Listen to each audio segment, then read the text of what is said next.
Buenos días a todos, buenos días a todas. Este vídeo es uno de los más importantes a la hora de entender el funcionamiento de una cámara en modo manual.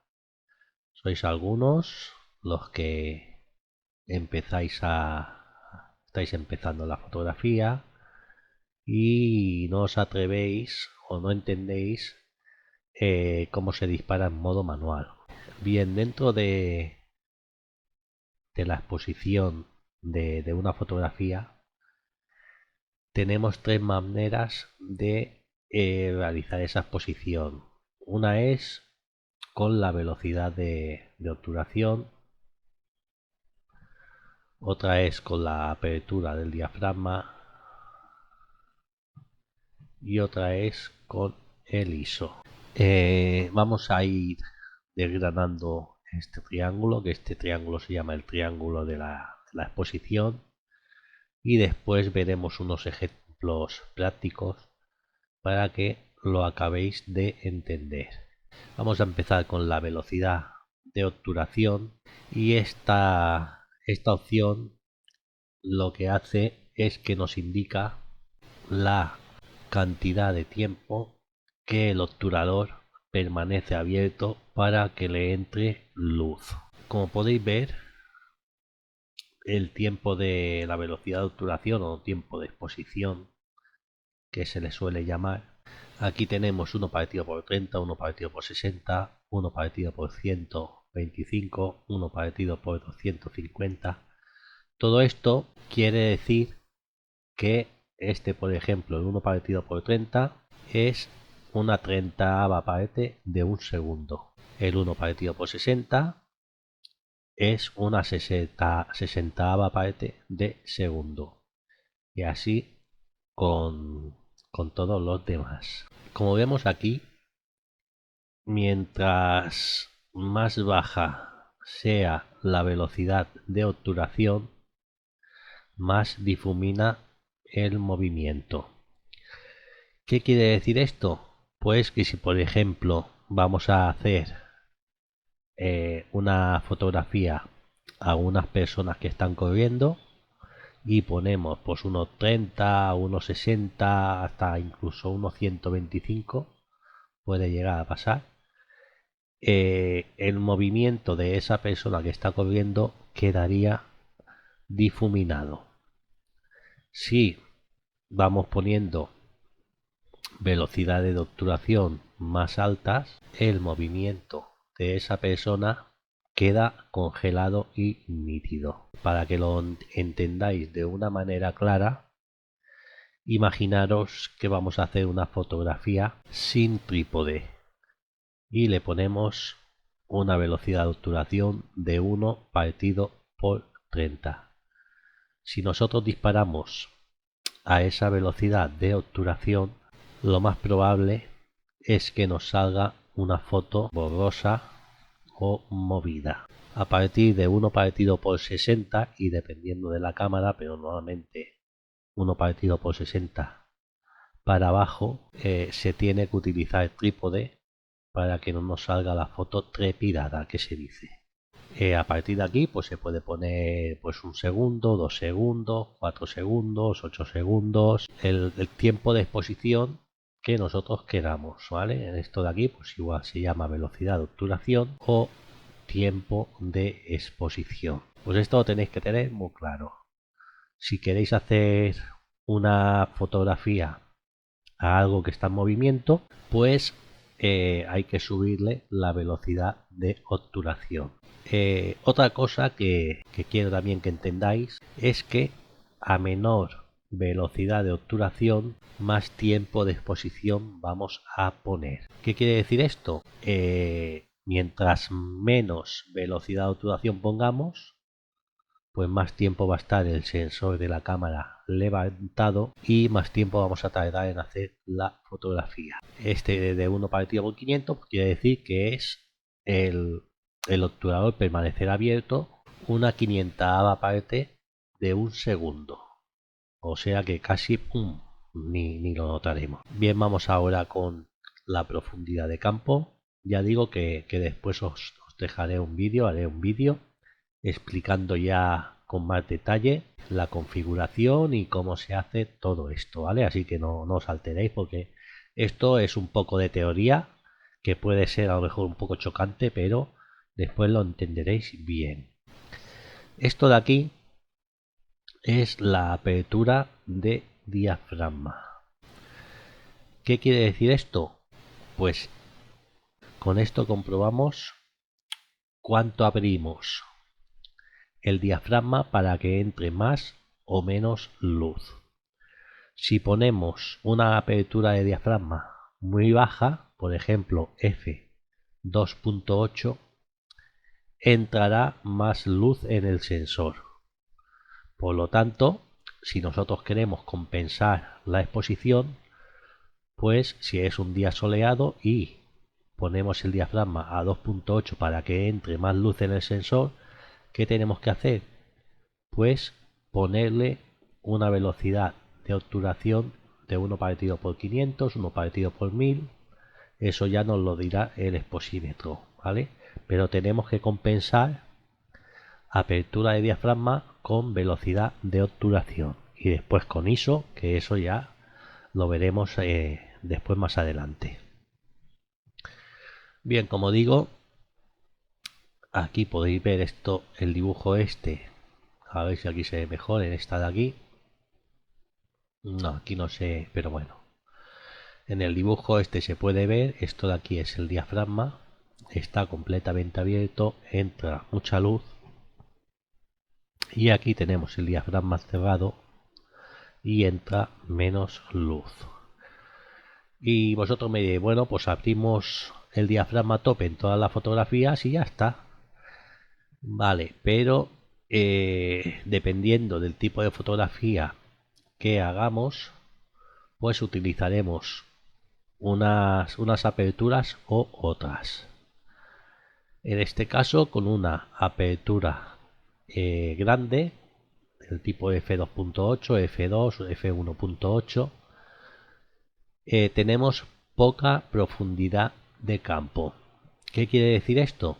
Que si hacemos, por ejemplo, una fotografía de retrato y enfocamos a la persona va a salir enfocada, pero todo el fondo va a salir desenfocado, ¿vale? Porque tenemos una apertura de diafragma de 2.8, un número F bajo. Si nosotros le ponemos un número F alto, una apertura de diafragma más cerrada, lo que conseguimos es tener toda la fotografía nítida.